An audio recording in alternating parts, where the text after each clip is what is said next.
Salute to everybody in the building. Hit that like button as you come on in.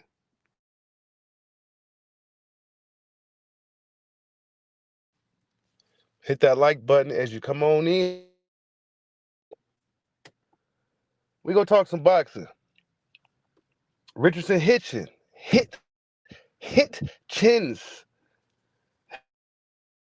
arrived. He's finally arrived after seemingly being in the background of his fellow peers like Shakur Stevenson and Devin Haney and Teofimo Lopez. Richardson Hitchins has arrived. Hit that like button as you come on in. We can also talk about what Teofimo Lopez had to say and his new target on his hit list, right? And of course, we're going to talk about what Terence Crawford had to say in regards to Jerome Boots Ennis and Canelo Alvarez, amongst other things. Hit that like button as you come on in.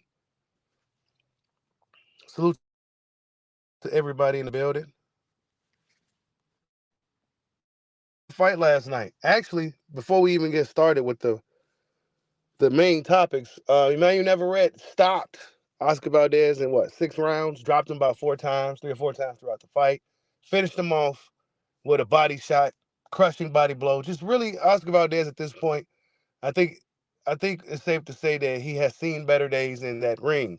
And this probably will be the last time we see Oscar Valdez in the ring, considering how he looked in this fight against Emmanuel Navarrete. Now, Emmanuel Navarrete, in my opinion, is big for that weight class. Dude got really big hands, and he puts that leather together pretty nasty.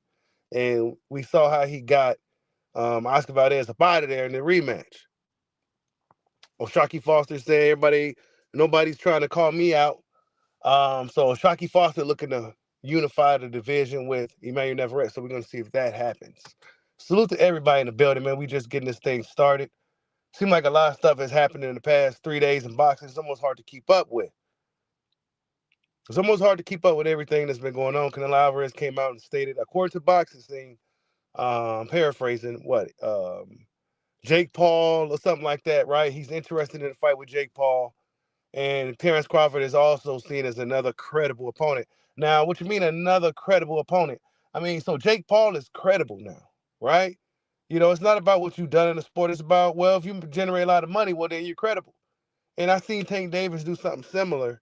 Called out Jake Paul, said, what's up with it, Jake Paul? He called out Jake Paul. So apparently guys that's actually in the sport, collecting belts, collecting scalps, hopping weight classes, I guess don't mean nothing unless you're drawing close to 900,000 to 1 million pay-per-view buys, right? That's just how it goes, But Canelo Alvarez said Crawford is a potential opponent. Now, we've been hearing whispers about that fight. We're going to talk about that a little bit later in the stream. Make sure you guys hit that like button to come on in.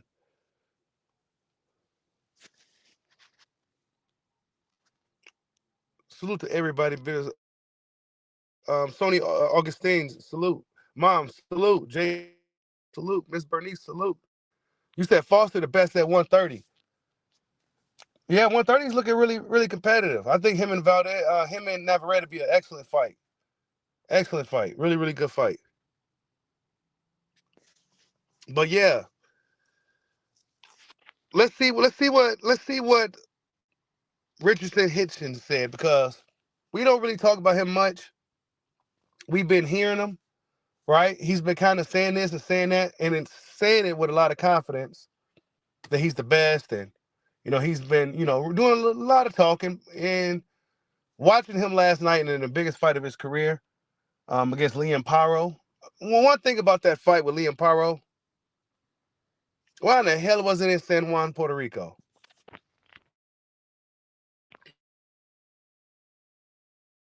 Dressed up as empty seats. You had an Australian guy and a Haitian black guy, American, fighting in Puerto Rico. Liam Paro is an absolute idiot, right? That fight, if anything, should have been in Australia, his home country. But, to prove a point, and he's going to go back and face Richardson Hitchins in Puerto Rico, the guy where he beat Super Matias at, a Puerto Rican. Absolutely crazy. Then the fight was a split decision. In my opinion, it wasn't a split decision. Liam Paro started off really well in the fight until Richardson figured it out, right? And what I like about Richardson, he kind of reminds me of not necessarily his style per se, but his approach kind of reminds me of that of like Lara. Like he's very militant and methodical in his approach. He's not going to stray away from what he's doing. He's going to stay disciplined. He's going to stay focused, and he's going to stay poised throughout the fight. He's going to stick his jab. He got one of the best jabs amongst the younger fighters. He has really good technique. Right, keeps his hands up. Everything is really just on point where Richardson hits it. It may not be the most flashiest style, but it's extremely effective. And honestly, looking at all the other guys at 140, I think he's going to be very tough to beat. Very tough to beat, Richardson Hitchins, just because of everything that that I've seen from him. Not to mention he has the size to him. He's like 5'10", really big back, strong.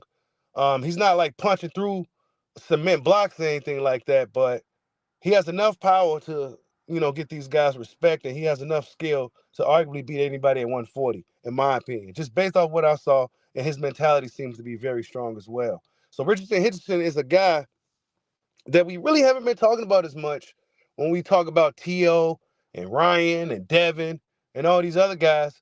But when you really look at it and you want to add him into the equation, he probably could possibly beat mostly all those dudes just based off his style alone.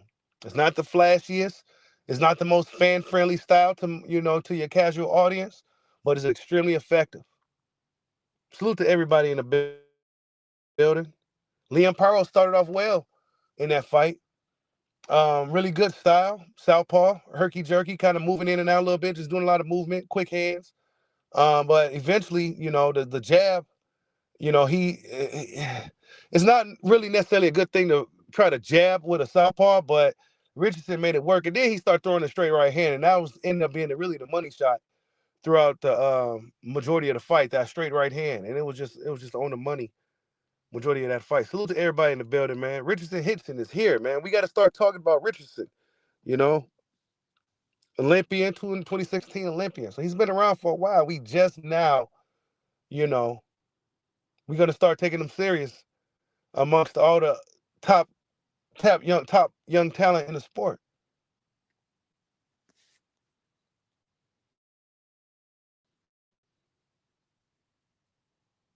Miss Bernice says, I think if he was more confident in his offense, then he would have at least gotten an 8 count out of Pyro because his power was hurting him. Yeah, I know. One thing I noticed about Rich, it's kind of hard to say his damn last name. Hitchins. Um, and I say this all the time with the guys that's really technical, like Shakur and the really technically sound fighters. Could you fight? Yeah, we know you could box, but could you fight? You know what I'm saying? So what I want to see from Rich is Rich. God, bro, he got like two last names. What I want to see from Richardson is if he could fight. You know what I'm saying? If he could fight, if a guy with that much skill and that strong of mentality could fight too, when just the skill shit just ain't working too much, and when it's time to fight, and you can't be clinching as much because he's kind of hitting you when you're trying to clinch, could you fight? You know what I'm saying? Could you get the dude up off you? You know what I'm saying? This is why Terence Crawford is so good. Because not only could he box, but he could fucking fight too. You know what I'm saying? So I need to see if Richardson could fight. He's really good though. He may not never have to fight. He may could just box all these dudes' socks off. Right? And then when we look at the fact that he fought the guy that Subriel beat, I mean, they had beat by Subriel, who was essentially a boogeyman at one point, and then he went and fought dude on his terms. Um, when Devin Haney was actually supposed to be the guy fighting Liam Paro, it's like, wait a minute. And when we looking at Devin and Richardson, I would say that Richardson is a sharper, more polished. Their styles is kind of similar, but Richardson is way more sharper, way more polished than Devin. It probably hitting a little harder too. I'm not sure, right? But That's just what it. When we talking pure boxers, Richardson is he's gonna be tough to beat, man. You said Africa dog walks Devin, and for those who don't know, that's his nickname, Africa. But he might honestly, Richardson Hitchins. Like I said, man, when we looking at just getting in that ring and getting it done, he could probably beat all of them, y'all. It ain't the flashiest. It's not Tank Davis. It's not marvelous defense like Shakur. It's really just very good boxing. Very good boxing. He's gonna just always just be on point. Hands always in the right position. Feet always in the right position. Yeah, a guy like that is gonna be tough to beat. Not to mention he's strong too. You said Devin is damaged goods now. Speaking of Devin, let's see what Richardson had to say. Who do you want next? I know you mentioned Teofimo.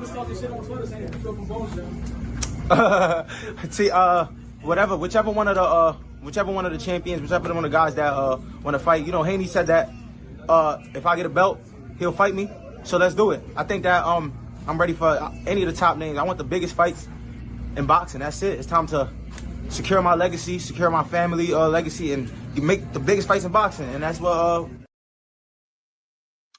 That's what Richardson had to say, man. He wants to fight Devin Haney. He wants to unify the division. He wants to cement his legacy. He wants to cement his legacy. He didn't say nothing. I just want the biggest payday and get up out of here. Now he said he wants to cement his legacy. It's time to get this show on the road. It's time to get this show on the road. Salute to everybody in the building. Hit that like button. You come on in. You said that fight was boring as hell. I mean, not every fight is going to be, it wasn't boring to me. It wasn't a boring fight to me because I understood what type of fighter Richardson Hitchins is. So I was going into the fight to see. He was the underdog in the fight too. I was going to see if the kid can go up in there and beat Liam Paro. Could his style beat Liam Paro, who also had a pretty good style? And he pretty much shut dude out. But it was still a split decision.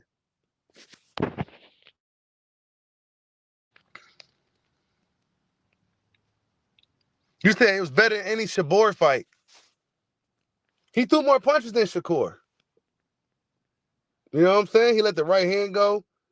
He did the check hooks and stuff like that. So he was letting his hands go. He just what he's missing is like going for the kill. You know what I'm saying? Stuff like that. Going for the kill. When you get a guy hurt, go for the kill. Just really throw flurries of punches, get the crowd excited. He got to learn. Guys like him and Shakur got to learn how to add some things to their style, their game to excite the fans too. Because casual fans, well, you'll hear stuff like, "Well, that was a boring fight." You know what I'm saying? These guys be so good that it's just be a boring fight.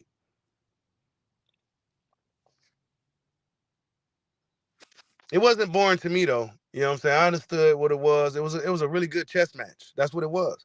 And that's what the commentators said before they even got in the ring, that it was going to be pretty much a high level chess match.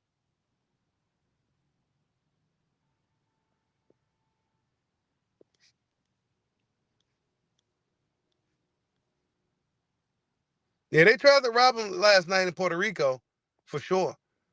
Y'all hit that like button for your boy. They tried to rob him. Split decision? Hell no. But they tried to rob him, But he got through it. He won his belt in the ring. It wasn't emailed to him or nothing like that. It wasn't given to him. A lot of the other dudes, belts was given to him or emailed to him. He went in there and got his belt. So, yeah, we gonna see, man. It's gonna be tough to beat this kid. I think it's gonna be tough to beat Richardson. Maybe he was the dark horse when we talk about the young fighters, like the more popular ones. Maybe he was the dark horse. You know what I'm saying? I think he could possibly be the dark horse. But moving forward, man, we could get back to Richardson later. Teofimo Lopez, man. But real quick, Boots Ennis had his interview with YSM Sports Media. And we talked about it. Everybody talked about it. Everybody saw what Boots Ennis had to say about what's next and everything else, right? And like I told you guys in my initial video, I didn't think it was good enough. Honestly, his explanation just wasn't good enough, and really, I mean, really, his aura, it just the video. I don't want to say it didn't help because I thought YSM did a great job. He asked some really good questions and everything else, but I don't think that was good enough, and I think a lot of people still going to see Jerron Boots Ennis as a duck, right? They just really, they're still going to see him as a duck, man, because he really didn't give us a really. I don't think it was good enough. I don't think the excuse was good enough. The deadline and all that, and you really should have just said, yeah, bro. You know what I'm saying? You should have just said, yeah, saw what happened, you know, and then see if they was gonna really take the fight. Because they was really calling your bluff. And you should have seen if they was gonna take the fight. And then if they didn't, then you could go back and do what you was doing. And if they did take the fight, then you go up to 54. And if you feel good at the weight and you don't see no reason to come back down, then you go ahead and vacate. Because you said you told the public last time people saw you outside of casual fans was you was saying you're going up to 154 pounds. So now you kind of double back big time and say you're going to stay at 47. Now that you're staying at 47, guys like Teofimo Lopez seen your last performance with Karen Kukachan, and now he's interested. Teofimo Lopez and these guys seen that you turned down Virgil Ortiz, so you started to look more and more human to a lot of these guys. If you could wave a magic wand, really, who do you want? Let me see. Jerron Ennis, Boots, Gervonta Davis, and finish with Terence Crawford. Fuck yeah. Sorry for my language, ESPN. So Teofimo Lopez, first person he called out was Jerron Boots Ennis. Initially, he didn't really seem to want to fight Jerron Boots Ennis when that aura was still there, when that mystique of that boogeyman was still there. Now, Jerron Boots Ennis, now he wants to fight him. Now he feels that Jerron Boots Ennis is one-dimensional. Guys at 140 really fought a guy. Now he feels that Jerron Boots Ennis is a one-dimensional fighter. Hold up. Oh, shoot. Yeah. He feels that Boots is one-dimensional and that he could beat him. Hold up. Where is it at? I thought I had the clip of him talking this stuff. But Teofimo Lopez was saying that pretty much he wants to fight Boots. There was another interview where he said he wants to fight Boots. He said Boots is a great fighter and all that, but he's one-dimensional and, pretty much that he wants to smoke with Boots Ennis. So if Boots Ennis, if anything, this whole could be a blessing in disguise, for Jerron Ennis, because now guys are starting to call him out and guys are looking to fight him. Sometimes this is what it takes, So should Jerron Boots Ennis entertain a fight with Teofimo Lopez? I think he should. I definitely think he should. Go up in there and beat up on Teofimo Lopez, who seems to be essentially targeting black fighters. He got a black fighters on his hit list. So he's coming for all the black fighters, Teofimo Lopez. Jerron Ennis, Gervonta Davis, and Terence Crawford. This still just doesn't look good for Boots. It just doesn't look good for Boots. The Crawford fight now seems like it's going to be a further and further from a distant memory from him, right? It's just further and further away from him. And if Canelo Alvarez does make sense, it's further and further away from him.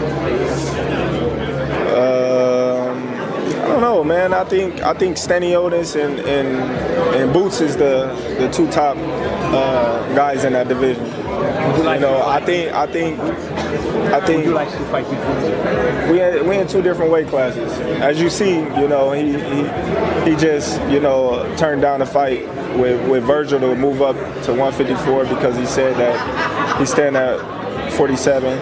I think Boots going to do tremendous things in the sport of boxing. I think he's going to potentially clean out the 147-pound division. And when he move up, who knows? We shall see. What did you make of them claims, I guess, from boxing fans in general that talked about sort of Boots ducking Virgil Ortiz? Well, I don't know. I don't know what was the negotiations or anything. I don't want to say anybody is ducking anybody when I don't know the situation at hand. But from the looks of it, everybody coming at him saying that he ducked. I don't know. Dennis, what do you think? Damn.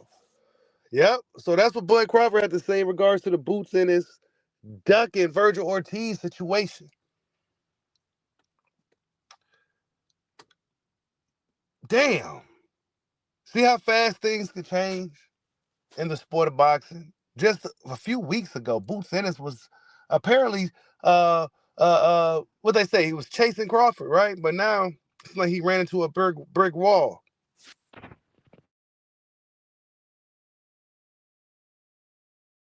He essentially has ran into a brick wall. Crazy.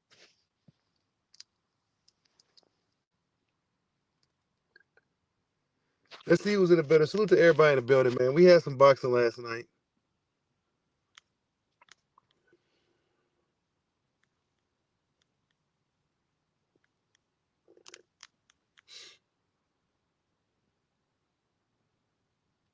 You said the email belt. Well, look, Boots it is, man. I don't know what Boots, like I said, the interview was a good interview from YSM, but Boots Ennis, I don't think that helped at all. I was listening to it with an open ear, and nah, man. It still sounds like you ducked the fight. And then it didn't look like you was really ready to continue to pursue the fight. Like it was a big mistake, right? So if it was a big mistake, like, wait a minute, I didn't, it was a deadline, like, was he still didn't seem to have that eagerness to fight Virgil. Honestly, he just didn't seem like it. It probably to you guys, he didn't look like it at all. I'm trying to get a kid the benefit of the doubt, but nah, man, Boots Ennis, I think that stuff for you being a boogeyman and all that, man, I think the jig is up. I think the jig is up, man. It worked for a long time. You know what I'm saying? Boots being a boogeyman, but it didn't last long. It didn't last long at all. It took one performance from Kukachan, actually two performances from Kukachan to let people know, like, oh man, this dude is really human. And then he turning down fights. Oh shit, he's really human now. He went from a Saiyan to an Earthling real quick. Real quick. So in my honest opinion, in regards to Jerron Ennis, it looked like he did duck the fight. You know what I'm saying? And it's really to help his cause. And speaking of that whole situation, Jamal, for those who don't know, is out of his fight with Bochuk. Yeah, that's right.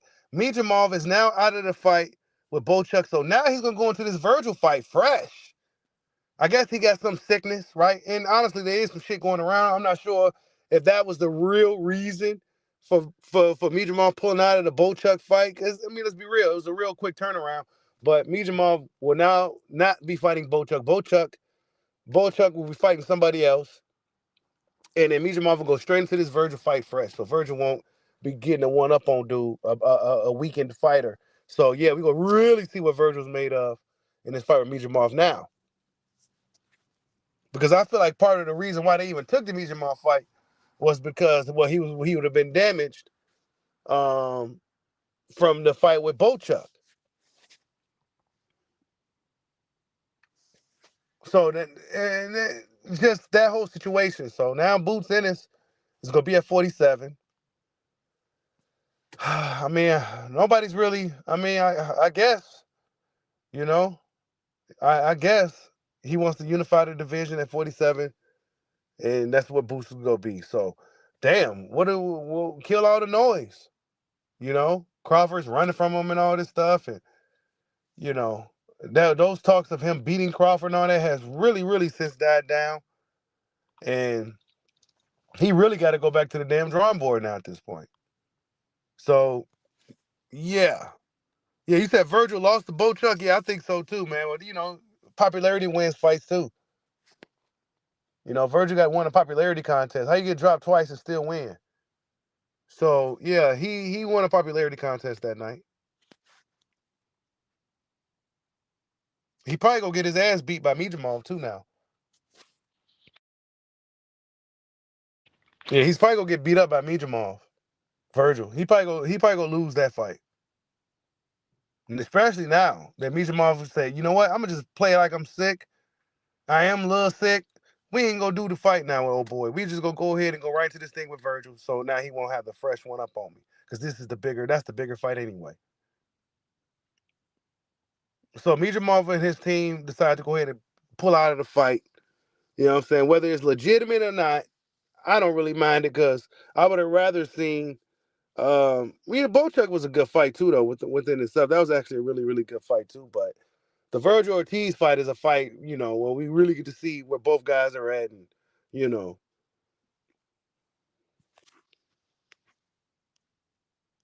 What's up, DLA7? Salute to everybody in the building, man. Hit that like button for your boy.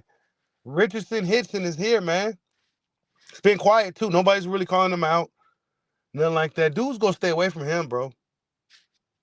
They gonna stay away from Africa, bro. They ain't gonna go nowhere near Africa.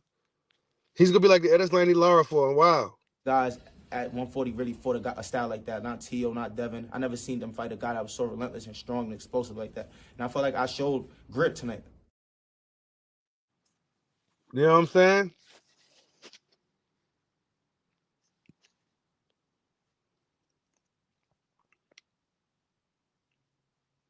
You said Lemos, I think in that fight, I think he had a bad weight cut or some shit like that.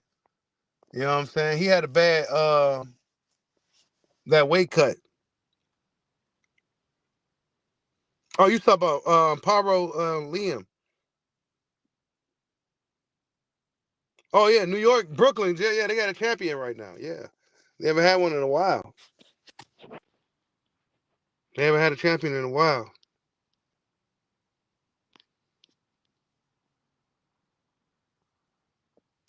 Yeah, I don't look with Boots. There's a lot of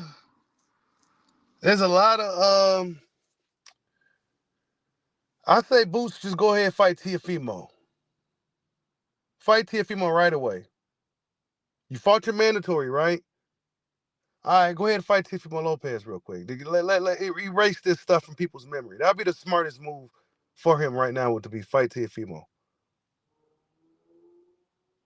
But he probably gonna be looking to unify the division. Standing on this fight may take precedence over Teofimo Lopez. I think he should go ahead and beat the shit out of Teofimo though. Yeah, actually he should do that. If he stand at 47, go ahead and entertain the fight with them dudes over there then. Teofimo Lopez feeling froggy, he jumping. And go ahead and fight Teofimo Lopez real quick. You got a voluntary now. You just fought your mandatory. You should have a voluntary. Go ahead and voluntarily give Teofimo Lopez a shot so we can shut him up. He said you one-dimensional. He seems to believe he could beat you now, right? Even though his style is nowhere near like Karen Kukachan. Teofimo do not move his head like Karen. Teofimo don't have the footwork like Karen. He don't have the IQ of a Karen. Ennis is going to destroy Teofimo Lopez. He's going to do. Karen Kukachan is people downplay the guy and say Boots got exposed, but that guy's actually a lot better than most people realize. You know what I'm saying? He's arguably one of the best dudes at 47, in my opinion. Teofimo Lopez ain't moving like dude. He's explosive and got some athleticism, but Teofimo Lopez, we don't know if he still got that same speed at 47. His foot speed already ain't the best. And training Reynoso, that's really not gonna help. But he don't react to getting hit well. He can't fight really good going backwards. Drumple's Ennis is going to crush Teofimo Lopez. So I think if Team Ennis They should go ahead and entertain the fight with Teofimo. Go ahead and entertain that fight. Oh, no. I was definitely riding with Africa the whole time over Pyro. It's just that Africa, was the guy that we've been hearing about him and seeing him. I see him all the time, but he's been kind of on the outside looking in from all the other guys. And now he has finally broke his way through via winning world title against a tough fighter in Liam Pyro, who was also unbeaten. Who Devin, I think, feel like ducked, low-key. Devin had an opportunity to go ahead and unify with dude, right? And Devin didn't take the fight, man. He didn't take the fight. That's,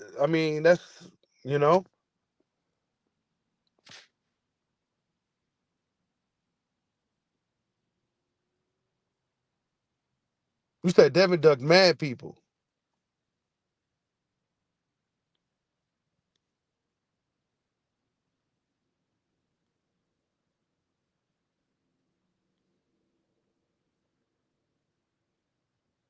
You said acting like I was riding with, I don't know who this dude is. You know what I'm saying? Lion, like, it's random guys, but I'm glad you're here. Now I'm not acting like I rode with Hitchison the whole time. I said that at the beginning of the stream. I've been paying attention to the kid. But now he's here. Now we must seriously talk about him in these discussions when we talk about some of the top fighters at 135, 140. He's been talking and saying this all along, and people was hearing him, but they wasn't really listening. But looking at him last night, I think he'll be tough to beat for anybody at 135 and 140. A guy like that is going to be really hard to beat.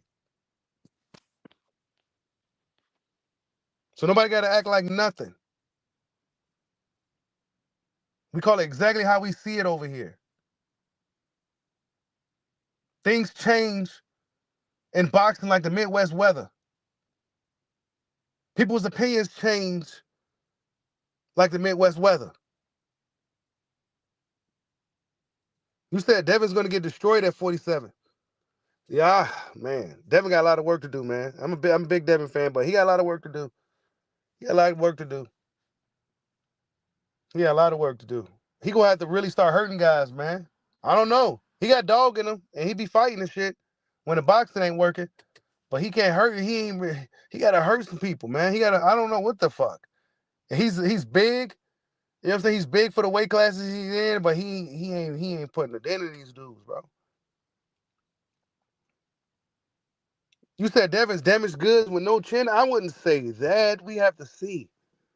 We got to remember Ryan was juiced to the gills in that fight. He was super Ryan in that fight. Salute to Sly Tinsley for the super chat. He said, shout out to YSM. I appreciate him going straight at Boots and asking real questions. You never ever see that comment from Ellie. Did Ramirez quit, by the way? Oh, I'm glad you asked that. Salute to you, Sly. And yeah, YSM, that's why I said YSM did a great job with the interview. You know what I'm saying? Even though Boots is the young bull, right? He's the young bull. He went straight at him.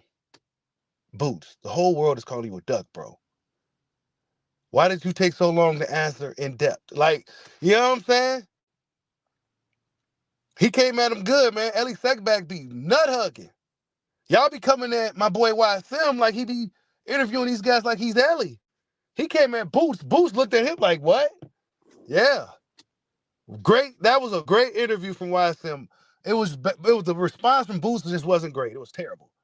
You know what I'm saying? Still, it didn't do nothing for me. And I was probably one of the few guys looking for excuses for the kid. But wow, that didn't help at all. So I'm looking like Boo, you the fool you over here. You know what I'm saying? He pretty much telling everybody, yeah, I did duck. But Ramirez, man. I'm glad you brought him up because I knew I was forgetting something. Boy, he quit, man. Robesi quit. You know what I'm saying? Amanda Serrano got more heart than Robesi Ramirez, man. Yeah, that's what I said. That's what I be saying when these dudes be up in there just beating up on people and looking good and stuff, I need to see if you could take an ass whooping. I need to see if you can get punched in the mouth, bro. Otherwise, well, we see shit like Robesi. Got no heart at all. And I'm still looking at Andy Cruz like, what can, when the competition steps up for him, what does he gonna do? Because sometimes these amateurs, you know what I'm saying? Sometimes it don't always, pan out for the high-level amateur guys. That's just always the way it's been.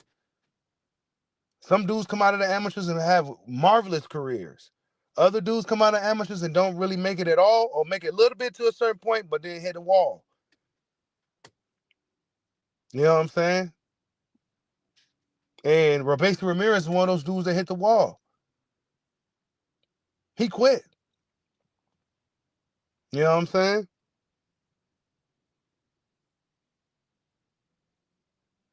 You said Hitchison got a lot of flaws? I mean, they all got flaws, bro. He's a young fighter. I think his style is gonna be hard to beat, though. I think his style's gonna be really hard to beat. And I don't think guys are gonna be really lining up to fight him either. He ain't the flashiest, most funnest, fan friendly, but when we talking pure boxing, keeping your hands up right, all that, and just staying really, really disciplined, yeah, man. Yeah. I would like to see him fight, though. You know what I'm saying? I'm big on being able to fight, too. Boxing and fight, to me, is two different things.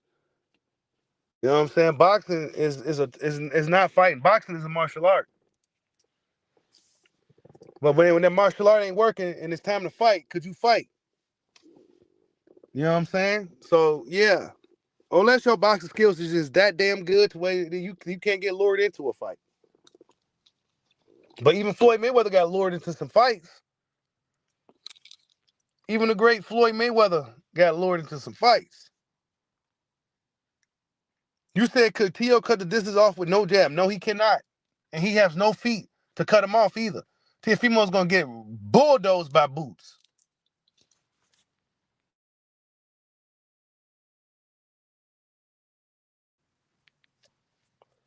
Teofimo's going to get bulldozed. You see Teo beating Hitchins? Nah, man. He ain't beating Hitchins, man. Teofimo's not a southpaw. That jab is going to be tearing. See, Hitchins couldn't use his best weapon, which is his jab. He couldn't really use it too much against the southpaw. But against Teo, oh my goodness, bro. Oh my goodness. I don't know, man. Richardson coming in these fights in shape and ready to go. Not having no weight issues with his IBF, because I think he is a big 140. And the IBF rehydration clause is a motherfucker for some guys.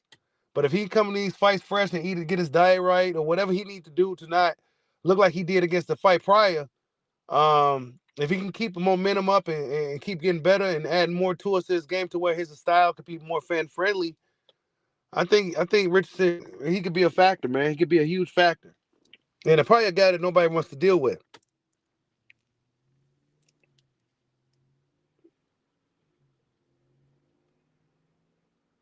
Yeah, Jermaine Ortiz beat Lopez, but he lost the popularity contest, man. So imagine Richardson, who has even more of a boxing style and going to stick to the game plan than Jermaine did.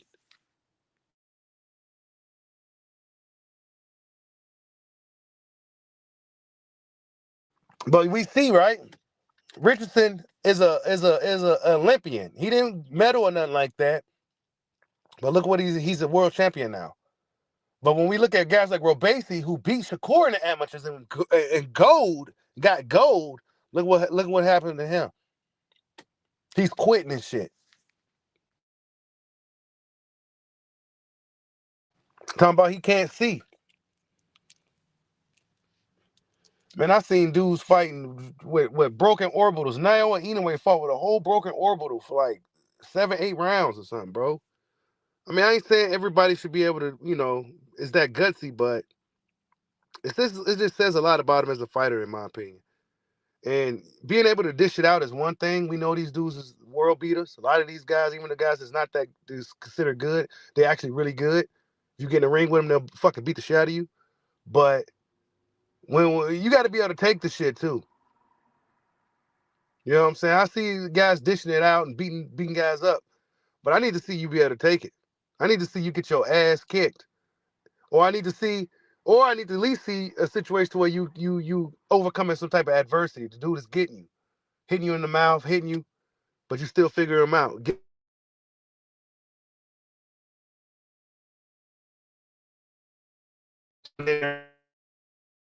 Through it, and people are surprised that they went through it.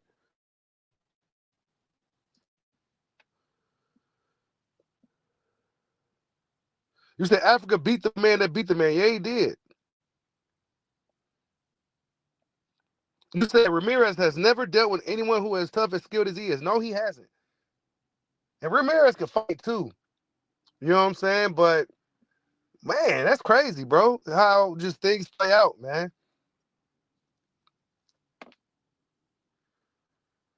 Let's see if Eddie Cruz can stay on track, man. Because right now, I think if him and Keyshawn fought, even though Andy used to beat the hell out of Keyshawn in the amateurs, I wouldn't even say he beat the hell out of him, but he just kept beating him.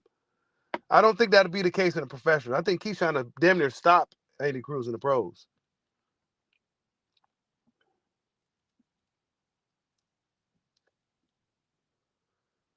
Subrio's too flat-footed for a boy.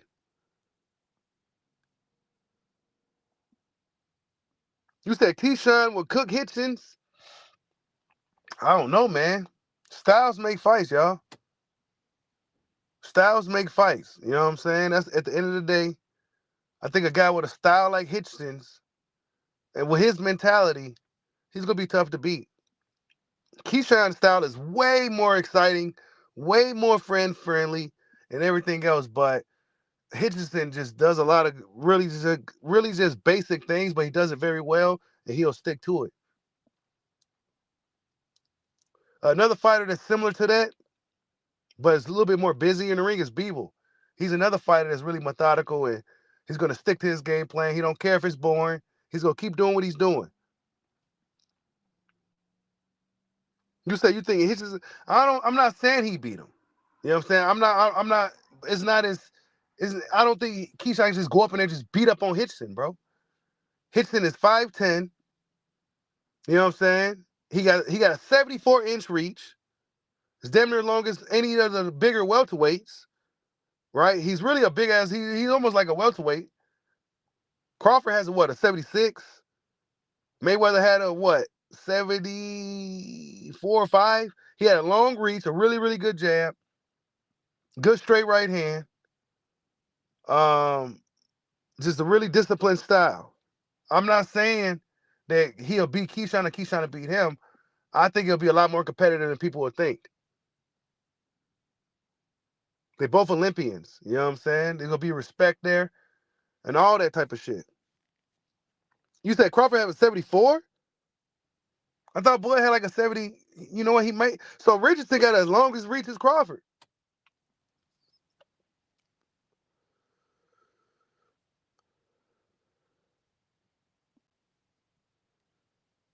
You said Beevil better be Dimitri is the unofficial. I think Beevil won that too, man. I think Beevil's going to win the rematch as well. I think Beevil's going to win that rematch.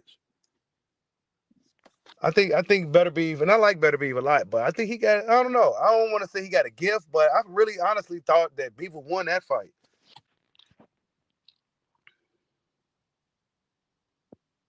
Yeah, Lemos was a good test for Keyshawn. Keyshawn looked spectacular in that fight. He reminds me of Crawford. His style kind of reminds me of Crawford. He likes to fight too. Keyshawn likes to fight. And he makes dudes miss and he makes them pay too. Keyshawn has a really, really good style. But his style matched up with Richardson is an interesting one. It's a good one. It's a good one. Really good one. You say you thought Better Beef won? You say you gave it to Better Beef, it was close? I don't know, man. Like I said, I ain't gonna say it was a robbery, but I felt like Beaver won. You know what I'm saying? I think he's gonna get the rematch. I think he's gonna win a rematch. He's been in there with the Terminator now. He felt his power. He was able to get through it the first time. And Beaver was a smart IQ fighter. He's gonna get in there. He's gonna go in there and get the job done. and him and Bud Crawford there was a picture of him and Bud Crawford talking. Yeah, people was giving Bud game on what to do against Canelo. Because people said if anybody could beat is a guy like Crawford. That's what people said. Yeah, people did gas. I was surprised to see him gas. It was tough, man. A Terminator. Not too many people last that long against the Terminator better be. It was exhausting. You know what I'm saying? We never seen Bevo tired like that. He's a pretty active fighter in the ring as far as punch volume. You know what I'm saying? Whether it's a 50% shots or not, he's throwing punches and shit and doing, he was tired in that fight. You said did Pyro show any combinations? Not really. Pyro was a little tricky at first to figure out, but another thing I liked about Richardson is he just figured it out, and like he showed the ability to adapt and to adjust. Pyro had a good style. He was also undefeated with a good punch. You know what I'm saying? And he was able to really, shut dude down pretty much.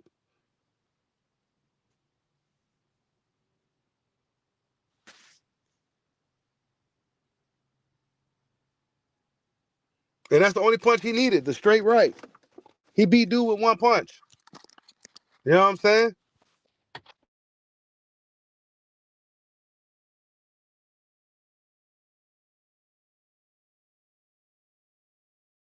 He beat him as all it took was one punch, bro. Straight right hand. Dude couldn't even get around it no more. Once he put that straight right on him, it was over. You know what I'm saying? He didn't even get to use his best weapon, which was the jab. He went to the straight right hand. It was landing on the money. Accurate. Yeah, Hitchins was the underdog, man. He was the underdog in that fight. I had him as the favorite. I knew he was gonna win. I knew he was gonna win. I just knew he was gonna win. You know what I'm saying? But you know,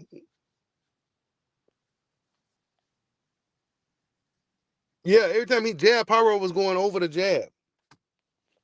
Every time Hitchison was trying to jab him, which was a good jab, but Pyro has some quick hands himself. He was going over the jab. So Hitchison did something else. But I think as he gets older and shit, man, these fighters, they still ain't even at their best yet, these young guys. You know what I'm saying? A lot of these young dudes are still growing as men and as fighters. We won't really see the best of these dudes until they're in their 30s. So this is why I'm looking at Tank like, bro, they calling you a 30-year-old prospect, bro. You supposed to be undisputed, unified, multi-divisional champion by now. Salute to DL87 for the super chat. He says, watching some of the guys at 140, the new gen makes me appreciate Crawford more. Dude was a mean and powerful. Counters like rockets and grenades. Yeah, it was, ain't it? Bud was crushing dudes, man. Crawford at 135, 140. You know what I'm saying? That'll be an interesting discussion. Like, how could Crawford run? If Crawford at 35, 40 run through the young guys today, the young 130, 140 years today? Would he be able to run through these guys like he ran through the guys that he fought? Now the 140 wasn't as deep back then as it is now. You know what I'm saying? Or I would say 135 wasn't as deep as it is now either. You know what I'm saying? It wasn't at that particular time, it just wasn't as deep.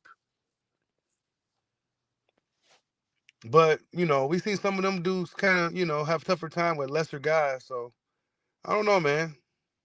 You said Tank Zesty.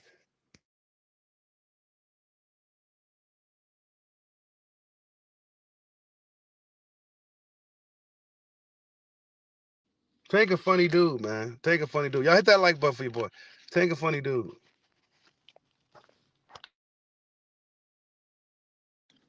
He's super gangster. When he's talking to, like, the crowd, people in the crowd and in the media and shit, he's really, really gangster.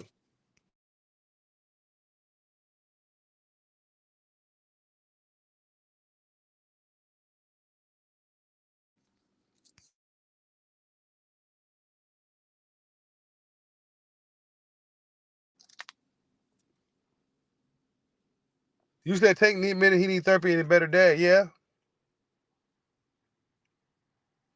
Yeah, Tank going to therapy and all that, and I don't know if this is the right time for all that, but he's looking for a way out though.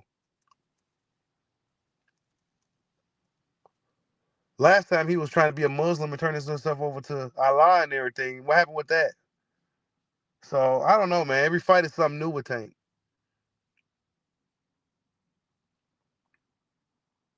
Yeah, he gangster as hell with the public, man. I see through that bullshit. That shit you ain't no gangster, bro. Gangsters don't be hanging out in boxing gyms like that. Gangsters ain't that damn good at. Gangsters don't just become world champions, bro. They ain't got time for it.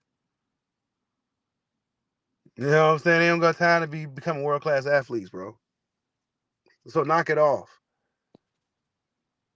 You know what I'm saying?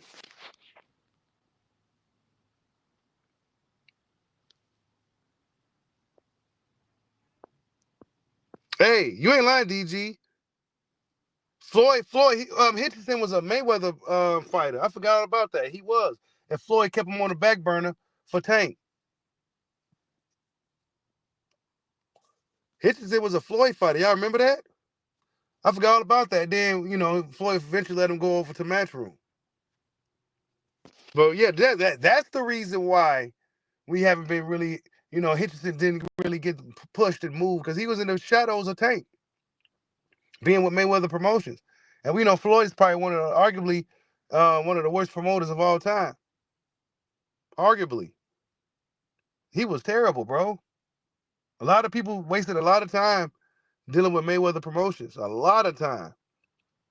The only person that really did it was Tank.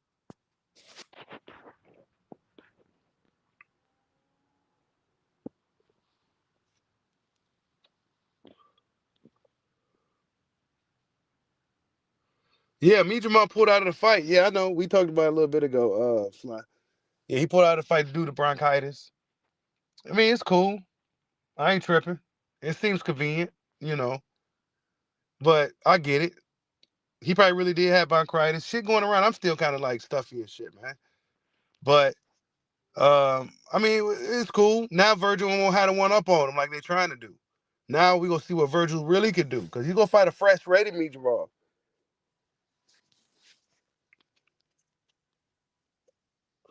Jaleel Hackett lost too.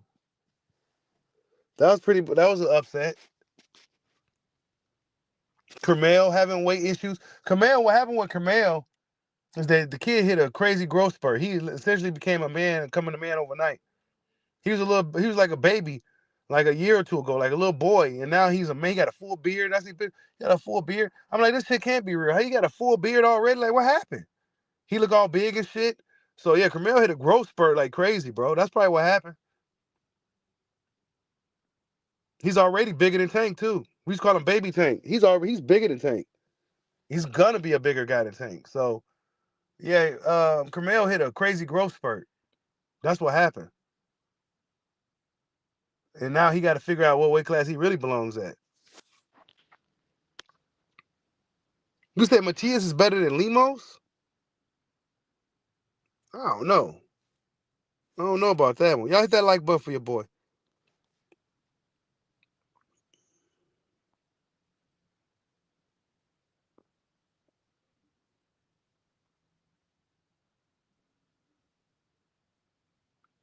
Oh, yeah. Ugas. What happened to Ugas? He just disappeared after the Barrios fight. And we see Barrios. Actually, I think both Ugas and Barrios struggled with Ramos. If I'm not mistaken, Ugas fought Ramos too, and he struggled as well. You think Matias has the style to get hit? I mean, styles make fights. But I don't know, man. Could Matias even get around that jab? Matias isn't a fighter that's moving around or got the head movement like a Paro. Paro is a trickier fight than I think Matias. Matias is a guy you just got to really watch out for. He punching hard. I ain't getting hit by none of that. But with a guy like Paro who's doing this, doing that, he's moving this, he's doing that, he's southpaw. I think Hitchins will beat him.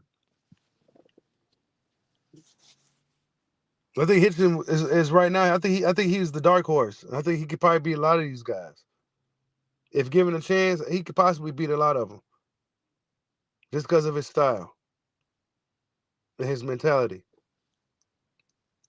He's really, really confident.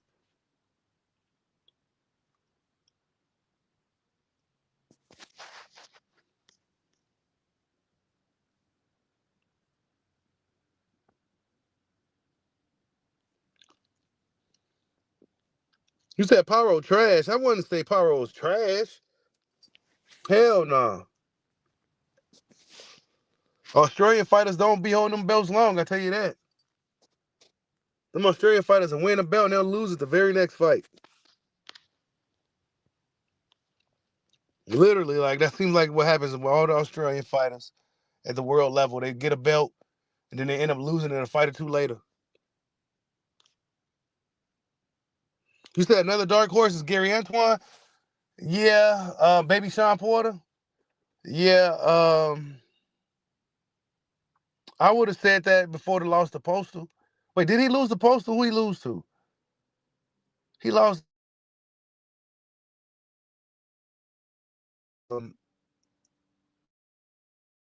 He has some work to. And I heard he's crazy fast too. But when he's fighting in the ring, it's like it's he got to like put it together. He got to put it together. YSM said, dude was crazy fast on them pads when he was watching them. Behind the scenes and shit like that. Dude he's ridiculous. But in the ring, it's almost like, when you watch him, he's like almost like a Sean Porter. Maybe he needs to find a new coach, but he's real strong with his brothers and shit, so that's not gonna change. But he's supposed to be fighting pretty soon. I think he's fighting El Rayo. That's actually a good fight. El Rayo and Gary Antoine. But one loss don't define you in boxing. He took a loss. We're not gonna, say, oh, it's over for him. You know what I'm saying? So we're gonna see if Gary could be a better fighter from taking a loss. That's what we gotta see. Yeah, I think he's fighting El Rayo. On that, what card was that? Is the tank card? Yeah, I think he's fighting El Rayo.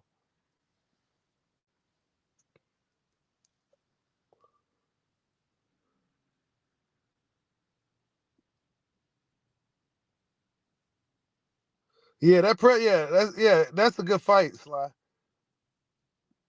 I don't think it's gonna work against Gar at all. Because Gary Antoine, he's like a Sean Porter. He's on you.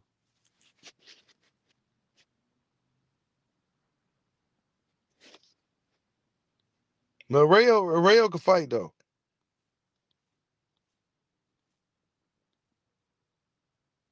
And Rayo took some losses too, but he bounced back. Look at him now. You know what I'm saying? So you said Gary jumped to the top 5 too fast. Yeah, he wasn't active like that either. You said Lamont Roach stops Paro. Man, stop it. Lamont Roach is like 2 weight classes down. So that means Lamont Roach should be able to stop Tank too. Because who Tank fighting is punching for real, for real.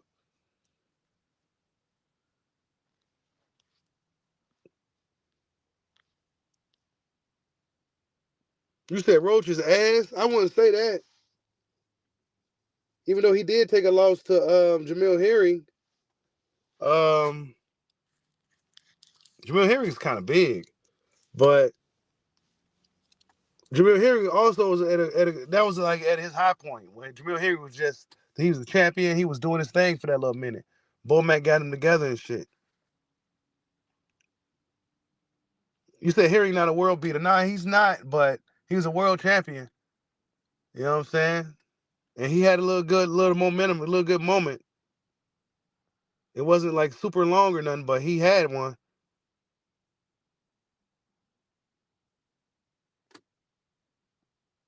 Yeah, he beat up on Hector Garcia better than Tank did. I'll tell you that about Lamont.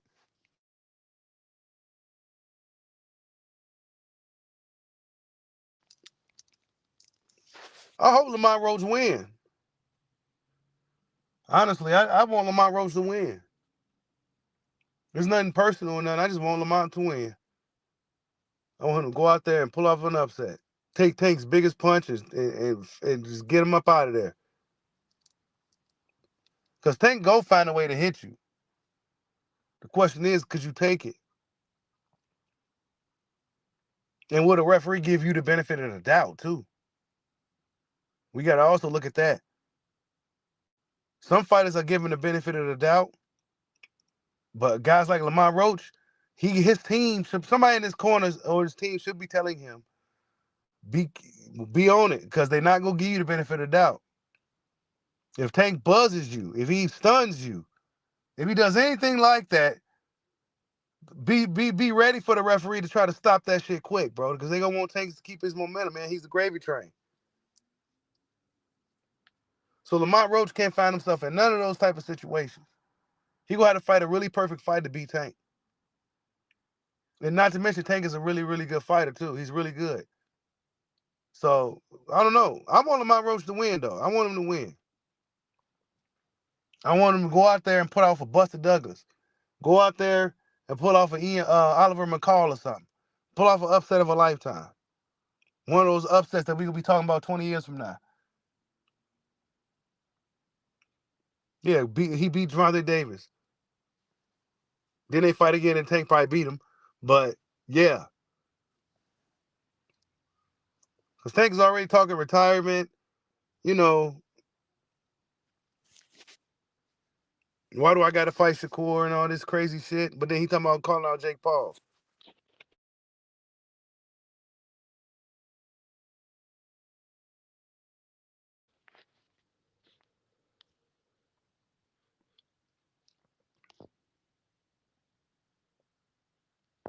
You said who wins, Hitchison or Haney?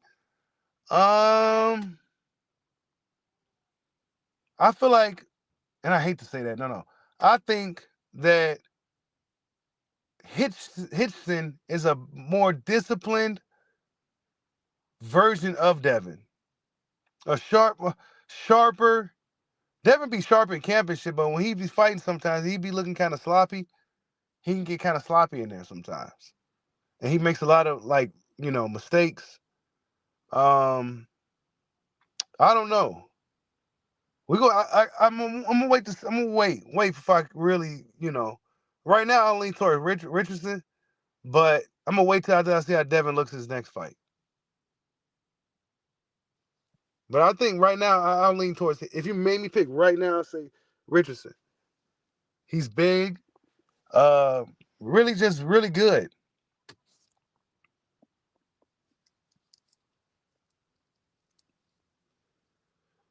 Haney should have fought Paro.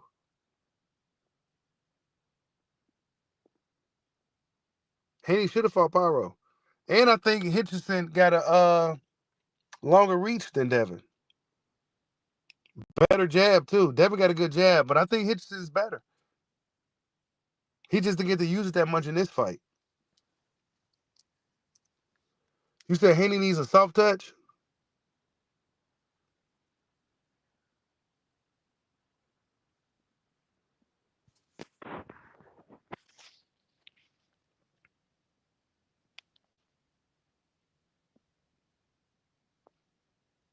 You said Haney already dug Sandro and Paro. Damn. Y'all being mean tonight.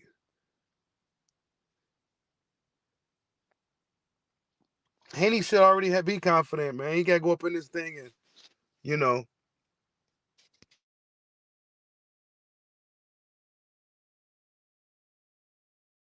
Yeah, Haney can't take no soft touches because of his purse requirements, man.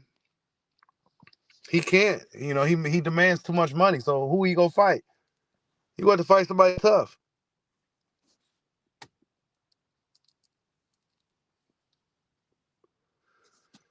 You said Floyd Schofield and Shakur? I think Shakur's gonna big bro him.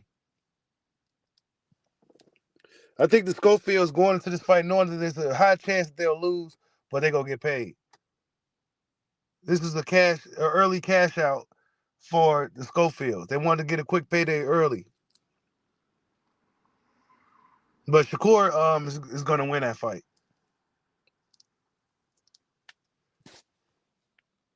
I think he's going to have the mental effect over Floyd. Floyd ain't been doing it long enough to really probably truly break free of that. And I think I think he has the ability to make shit happen against a guy like Shakur, but mentally, Shakur is going to have that effect over him. That big bro effect is going to apply. It's going to be applied in that fight, and Shakur is going to get him. You said Haney is a good boxer. Let's not throw the baby out with the bathwater.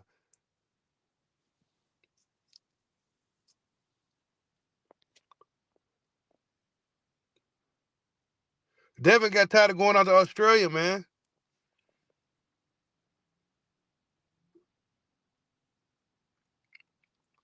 Yeah, Schofield ain't ready for Shakur yet, man. He's not ready for Shakur.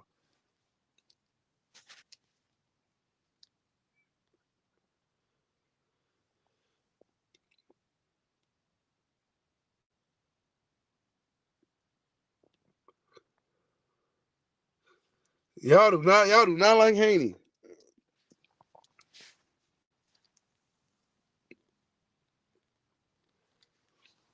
But yeah, you guys, Terence Crawford said that Boots Ennis, he gave his thoughts on Boots. He gave his thoughts on Canelo.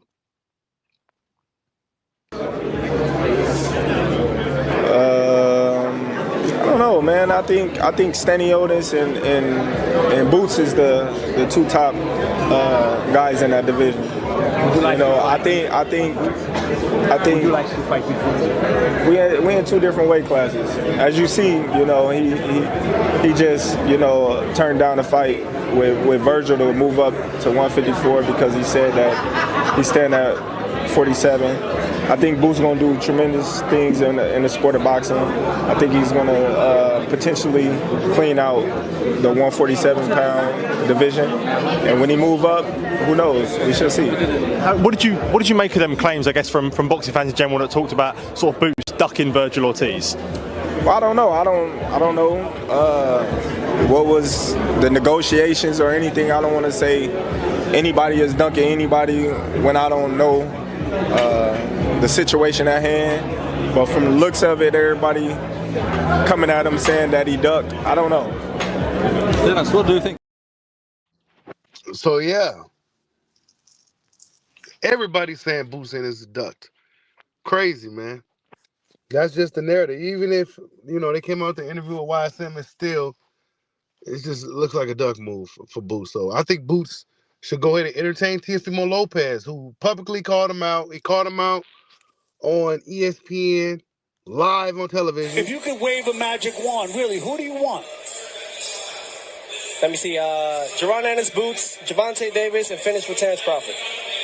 Fuck yeah. Sorry for my language, ESPN. Yeah. He's been calling out Boots on various interviews as well. So I think that should be a good option for Boots to erase this memory of him ducking Virgil Ortiz, who's going to be fighting a fresh Israel Mijamov this February 22nd. So I can't wait to see that. I think Mijamov is going to beat Virgil.